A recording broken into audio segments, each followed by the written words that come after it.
Now, this should matter to you. FBI Director Christopher Wray, all right? He goes to Congress, and he wanted to be there this time, okay? It's not like they were calling him to the carpet. He was actually calling them to really take something seriously. The threat we face from China is more imminent now, in the opinion of the top cop of this nation, than ever before. Why? Listen. China's multi-pronged assault on our national and economic security make it the defining threat of our generation. There has been far too little public focus on the fact that PRC hackers are targeting our critical infrastructure, our water treatment plants, our electrical grid, our oil and natural gas pipelines, our transportation systems. Here's the good news. I think Congress gets it.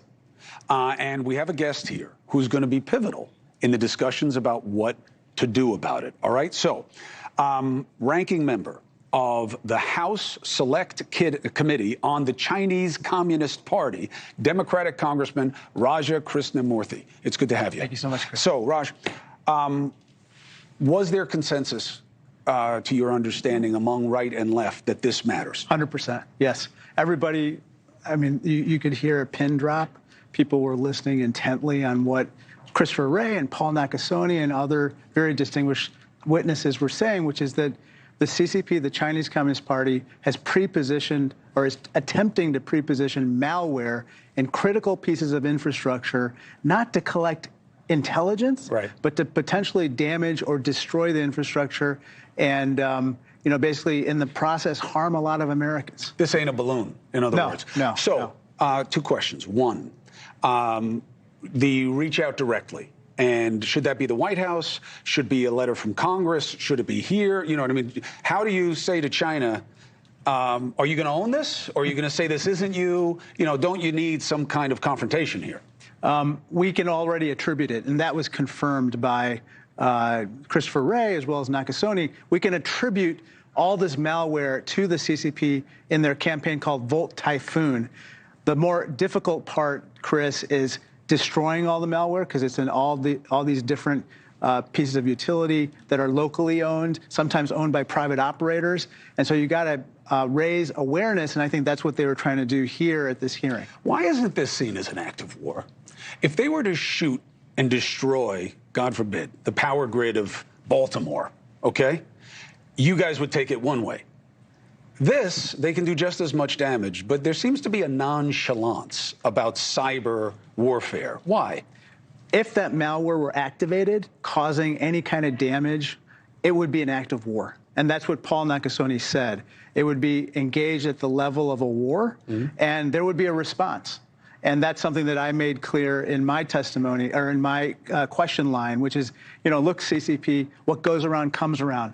Don't do this.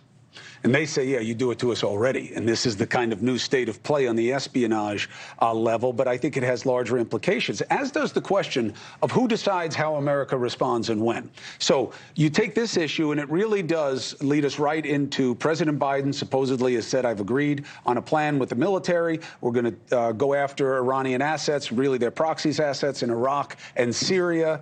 No mention of them going after Iran's command and control assets.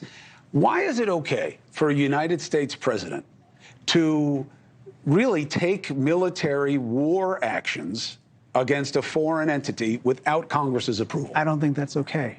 There's a difference, okay? The president has the inherent right to defend us, certainly against a present attack or an imminent attack, but any kind of offensive operations, and certainly a war, that is clearly within the purview of the Congress, and certainly the War Powers Act.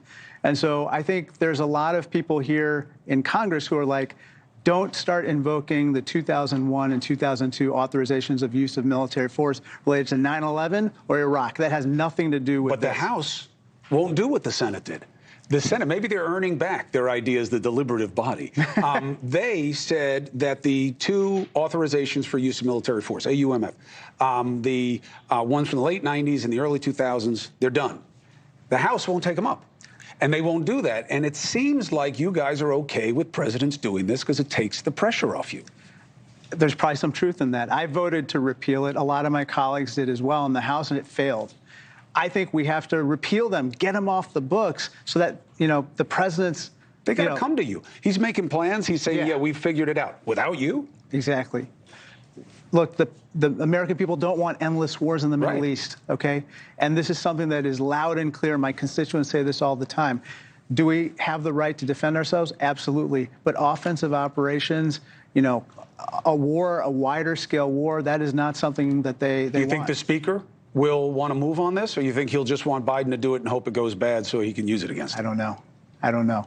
I think that this is one of those situations where I think really the focus is really on Gaza and the current negotiations to try to get to a truce, a temporary ceasefire, whatever you want to call it, release the hostages. And I don't think anybody wants to take any sudden actions that could disrupt those negotiations, because those are really at the heart of the entire conflict. The flip on it is you got to do something to stop Iran from messing with every situation where it wants to, whenever it wants to. It's a bad actor. And, peace through strength. We'll see what that means to this administration. Sir. Appreciate you, Congressman. You're always welcome here to discuss what matters to the American people. Thank you, sir. Thank you, sir.